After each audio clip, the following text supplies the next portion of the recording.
I gave NUMS in 2024, but for some unexpected reasons, I failed. Hello everyone, welcome back to the channel. I am Shayan Hayat Khan, a first year medical student in Khyber Medical College Peshawar और आज की इस video में मैं आपको बताऊंगा अपने NUMS MDCAT 2024 के एक्सपीरियंस के बारे में कि मैंने उसके लिए तैयारी कैसे की थी, मेरा एग्ज़ाम डे का एक्सपीरियंस कैसा था और मुझसे ऐसी क्या गलतियाँ हुई थी जिसकी वजह से मेरा स्कोर कम आया एंड वो गलतियाँ आप कैसे अवॉइड कर सकते हैं. So without further adieu let's dive into the video and start the explanation. Alright, how did I prepare for NUMS? तो NUMS पिछले साल तकरीबन 5 सितंबर को था या 1 सितंबर को था और मेरा जो सिलेबस था वो तकरीबन by the end of July वो ख़त्म हो चुका था. तो मेरे साथ तकरीबन 1 महीना था तैयारी के लिए, रिवीजन के लिए, और मैंने इस 1 महीने में कई मरतबा रिवीजन की थी. ख़ासकर जो आखिरी हफ़्ता था NUMS का, तो मैंने NUMS के लिए डेडिकेट किया था कि मैं NUMS के लिए तैयारी करूँगा इस आखिरी हफ़्ते में. तो इस आखिरी हफ़्ते में मैंने 2-3 मरतबा अपने कोर्स को रिवाइज़ किया था NUMS के लिए. और बाकी इसके अलावा मैं स्टेप एकेडमी में था. तो चूँकि मेरा सिलेबस ख़त्म हो चुका था तो आखिरी इन 2 महीनों में यानी अगस्त और सितंबर में मैं एकेडमी ज़्यादा नहीं जाता था. हफ्ते में ज़्यादा से ज़्यादा 1 मरतबा चला जाता ताकि सब चीज़ों से मैं अपडेट रहूं. एंड लेकिन फिर हमारे एकेडमी ने ऐसा किया कि NUMS से 1 हफ़्ता पहले उन्होंने NUMS के लिए एक FLP सीरीज़ स्टार्ट किया. हर रोज़ NUMS का एक FLP होता था एंड फुल लेंथ पेपर, जिसमें जो तकरीबन NUMS के पास पेपर्स ही थे. यानी उन्होंने 2023 के बाद का NUMS का जो पास पेपर था, 2022 का जो पास पेपर था, 2021 का जो पास पेपर था वो उन्होंने उठाए थे and they were giving it to us as FLPs for practice.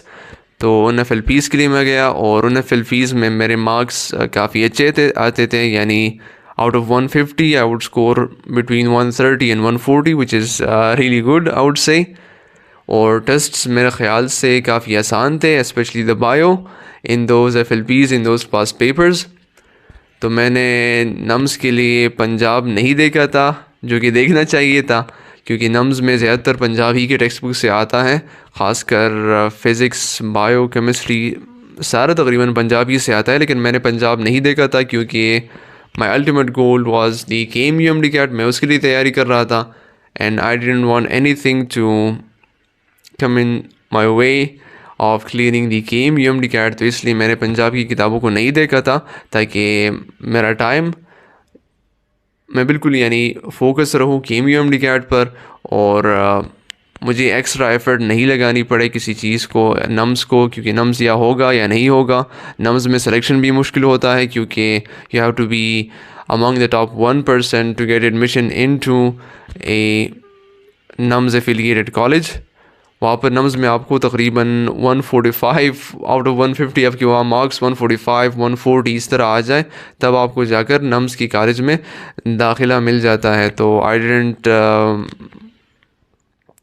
Focus much on NUMS, लेकिन फिर भी फॉर प्रैक्टिस मैंने NUMS दिया था एंड इन दी एंड फिर मेरे 80% गालिबन अराउंड अबाउट 80% आया था, जो कि which is approximately equal to 120 marks out of 150. Alright, speaking about my NUMS day experience, तो हमारा जो टेस्ट सेंटर था वो गालिबन कर्नल शेर खान शहीद स्टेडियम था या आर्मी स्टेडियम आप उसे कह लें. वहाँ पर हमारा टेस्ट सेंटर था बॉयज़ का, और गर्ल्स का जो टेस्ट सेंटर था वो आई थिंक स्टेडियम की जो एडजेसेंट सेंट मेरीज़ हाई स्कूल है वो मेरे ख्याल से उनका टेस्ट सेंटर था. बाकी when you enter the stadium वहाँ पर आपकी चेकिंग की जाती है एंड आपकी जो डॉक्यूमेंट्स है वो चेक किए जाते हैं. And one thing I remember कि मेरा जो मैट्रिक सर्टिफिकेट था वो गुम गया था. NUMS से पहले की बात है, स्कूल वालों से गुम गया था. तो मुझे फिर वो दोबारा बनाना पड़ा NUMS के लिए, बिकॉज आई थॉट कि बिल्कुल नेसेसरी होगा, चेकिंग बिल्कुल बहुत स्ट्रिक्ट होगी. लेकिन ऐसा कुछ नहीं था. NUMS में जो चेकिंग थी वो दैट वाज रियली लाइट, यानी मेरे डॉक्यूमेंट्स वगैरह ख़ास चेक नहीं किए गए as compare to the MDCAT. MDCAT में जो चेकिंग थी वो बिल्कुल स्ट्रिक्ट थी. You are not allowed anything, you are not allowed to wear a watch, you are not allowed to have anything in your pockets. बिल्कुल खाली हाथ और खाली जेब आप अंदर जाते थे MDCAT के लिए. और बिल्कुल आपके you have to give your thumb impression and give your signs and everything like that. लेकिन नम्स में ऐसा कुछ नहीं था, बस आपकी लाइट सी चेकिंग, यानी वैसे बस फॉर्म BSc वगैरह दिखाओ and you are allowed inside. और बाकी जिन स्टूडेंट्स ने अपने साथ फ़ोन लाया था तो उन्होंने बाहर उन्हें फ़ोन दे दिया और फ़ोन को एक प्लास्टिक बैग में बंद करके उनका नाम उसके ऊपर लिख दिया और फिर बाद में उन्होंने अपने फ़ोन्स वगैरह उन्होंने कलेक्ट कर दिए। So norms was light in this case as compare to the MD-CAT, जहाँ पर बहुत स्ट्रिक्ट चेकिंग थी। एंड MD-CAT में इवन जो बाज़ स्टूडेंट्स अपने साथ कैंडीज़ वगैरह लाए थे, चॉकलेट्स वगैरह लाए थे, टिश्यूज़ वगैरह लाए थे, तो उनसे वो टिश्यूज़ सब चीज़ें उनसे ली गई थी। You have to go inside बिल्कुल bare hands with and bare pockets. Alright, when I went inside to the test area, तो टेस्ट एरिया में तकरीबन आई ऑलमोस्ट न्यू एवरीवन, मैं तकरीबन सबको जानता था जो मेरे इर्द गिर्द बैठे थे। और उसकी वजह मेरे ख्याल से ये है कि KP में सिर्फ एक सेंटर था कि 2 सेंटर था, एक पेशावर में टेस्ट सेंटर था जिसमें मैं था और एक DA खान में था। तो डेफिनेटली ज़्यादातर स्टूडेंट्स ने पेशावर वाला सेंटर ही चूज़ किया था और सारे तकरीबन मेरे इस्लामिया कॉलेज के दोस्त थे, तो तकरीबन I knew everyone in my surrounding. So that was something strange कि आपके अपने दोस्तों के साथ रियूनियन टेस्ट सेंटर के अंदर हो। MD-CAT में बिल्कुल नहीं था, क्योंकि ने तकरीबन मेरे इर्द गिर्द जितने भी लोग बैठे थे मैं किसी एक को नहीं जानता था। एंड सेकेंडली उसमें तो एक वजह ये भी थी कि MD-CAT में गर्ल्स और बॉयज़ मिक्स बैठे होते हैं, so the chance of you reuniting with your friend in a test center वो बहुत कम होते हैं MD-CAT में एज़ कम्पेयर टू नम्स में शायद आपका दोस्त आपके साथ ही बैठा हो, क्योंकि बॉयज़ की जगह अलग होती है, गर्ल्स की जगह अलग होती है, तो मिलने के चांसेस बहुत ज़्यादा are higher in NUMS as compare to MD-CAT। And secondly NUMS में हमें एक बॉटल ऑफ जूस प्रोवाइड किया गया था, bottle of water end packet of biscuits provide किए गए थे। मैं जब गया तो मेरे चेयर पर किसी ने जूस का बॉटल जो है वो स्पिल कर दिया था। और मेरे साथ कोई टिश्यू वगैरह नहीं था, लेकिन लकीली मेरे साथ जो बैठा था तो उसके साथ एक टॉवल था, तो with that I was able to wipe it. And बाकी टेस्ट स्टार्ट हुआ, लेकिन वहाँ पर गर्मी बहुत ज़्यादा थी ऐसे कम्पेयर टू दी MD-CAT में हमारा टेस्ट सेंटर जो था वो इस्लामिया कॉलेजिएट स्कूल का क्रिकेट ग्राउंड था। एंड वहाँ पर उन्होंने फ़ैन्स का बिल्कुल ज़बरदस्त बंदोबस्त किया था। मुझे बिल्कुल भी गर्मी वगैरह की तकलीफ़ नहीं थी MD-CAT में। लेकिन नम्स में द फैंस कैसे था कि फ़ैन मेरा साथ ही पड़ा था, लेकिन मेरे आगे जो बंदा बैठा था तो वो अपनी तरफ उसका मुंह मोड़ता, और फिर कुछ देर बाद मैं अपनी तरफ उसका मुंह मोड़ता, तो ये एक अलग ख्वारी थी नम्स में। तो this was all about the my nums day experience. वैसे अगर पेपर की अगर बात करें नम्स का, तो नम्स का जो पेपर था that was completely different from the past papers. मैं बिल्कुल चौंक गया था। मैं जब FLP सॉल्व करता था, पास्ट पेपर सॉल्व करता था नम्स की, तो मैं हमेशा बायो से स्टार्ट करता और विद इन 15 to 20 मिनट्स में बायो का पोर्शन ख़त्म कर लेता, क्योंकि बायो का पोर्शन इंतहाई आसान होता था पास्ट पेपर्स में। लेकिन जब मैंने नम्स की बायो का पोर्शन खोला, पहले MCQ मैंने पढ़ा, कुछ समझ में नहीं आया। दोबारा उस MCQ को पढ़ा, फिर भी कुछ समझ में नहीं आया। नेक्स्ट MCQ नंबर 2 में गया, कुछ समझ में नहीं आया। MCQ नंबर 3 में गया, कुछ समझ में नहीं आया। एंड जब बायो में आपसे 3 MCQs आपसे मिस हो गए, दैट मीन्स कि नम्स आपका गया, क्योंकि नम्स में आपने मैक्सिमम स्कोर करना होता है। अब 150 में आपने 140 और 140 से अबाव लेने मार्क्स लेने होते हैं। तो बायो, क्योंकि that was my strong subject, तो बायो में मेरा जो प्लान था वो ये था कि बायो में मुझसे एक भी MCQ नहीं मिस होगा। एंड फिर मेरे साथ केमिस्ट्री में और फिज़िक्स में थोड़ा चांस होंगे, तो अगर केमिस्ट्री फिज़िक्स में मुझसे 1-2 MCQs गलत भी हो जाए तो फिर भी मेरे आउट ऑफ 150, 145, 142 इस तरह मार्क्स मेरे आ जाएंगे।